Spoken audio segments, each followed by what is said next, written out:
I want to talk to you a little bit about some miscellaneous functions that are part of the standard library. There are many, many more, but these are the ones that you're going to run across most often. You will want to check out the library that comes with your compiler, with the documentation with it, or the man pages if you happen to have put in the CPP or GCC compiler under Linux. Here's some string handling functions. Stringcat, strcat, will concatenate the second string to the end of the first string. Concatenate. All of these S and T are string pointers through these samples, and N is an integer. Whenever we look at these string handling, these are all strings. These are single characters down here, the C's. Okay, just so you know. String ncat does a concatenation.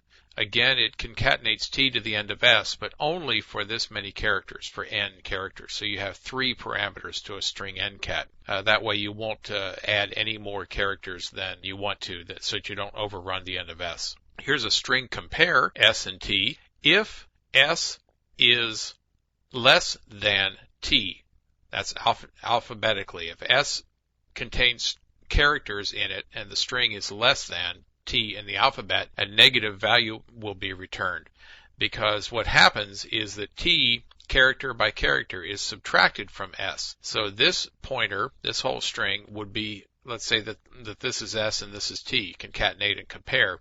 This will be subtracted, this letter from this letter, and there's no difference. This letter from this letter, there's no difference. M from N, now there's a difference because M is less than, so we have a positive value. So concatenate comes after compare in the dictionary, so we would get a positive value saying that T is larger. Okay, so a negative will be returned if T is smaller. 0 is returned if there is no difference between the two. Like if we did concatenate and compare with only a 2-character N, string N compare down here, we only do 2 characters, then 0 would come back, because C would be subtracted from C and O from O, and there wouldn't be any difference in just those 2 characters. So that returns a 0 value. So string comp or string compare and string N compare return negative, 0, or plus, depending on which string is larger alphabetically than the other. Here's a string copy. We'll copy T into S, character at a time, until you get to the null.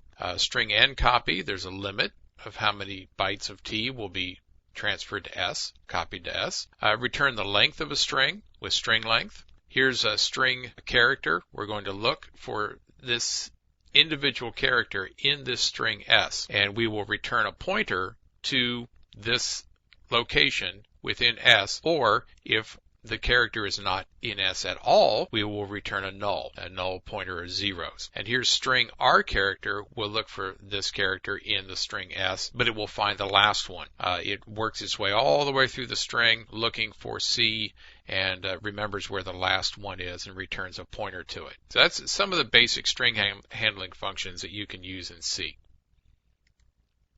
Here's some character class testing and conversion. We've already used one of these, isLower, in our, toLower we used in our lower program earlier, where we converted to lowercase. But these are all tests, and they return 0 for false, or a positive value for true. True and false, just like we had before, non-0 and 0 for false. So we can test, these are all characters. We can test a single character to see if it is alphanumeric by calling isAlpha.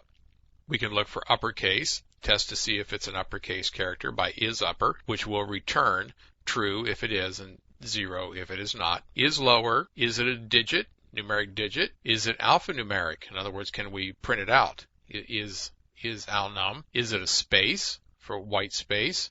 That's things like a space, tab, carriage return, form feed, vertical tab, things like that. toUpper actually converts the character to uppercase if it is not uppercase already. And as we know, toLower converts to lowercase.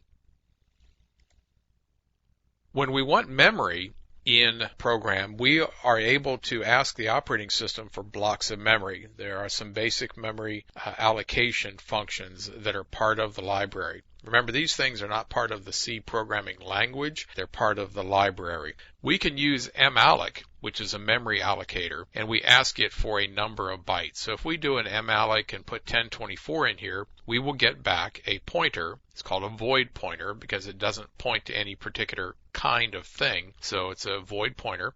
We will get back a pointer to 1024 bytes of memory. That's what we asked for.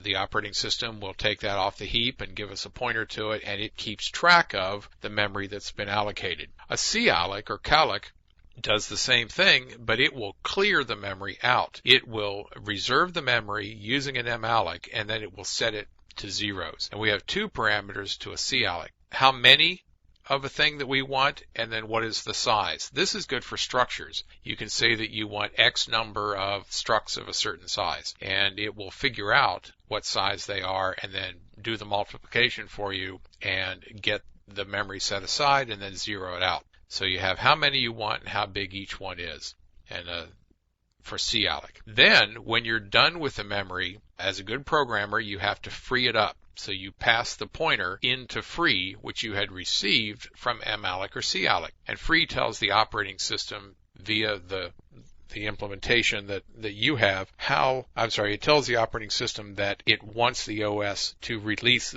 this memory. It's no longer being used by our program. So that's a very simple memory allocation, and like I said, there's not a lot to it to ask for memory for structures or other things in the program. It's really quite simple.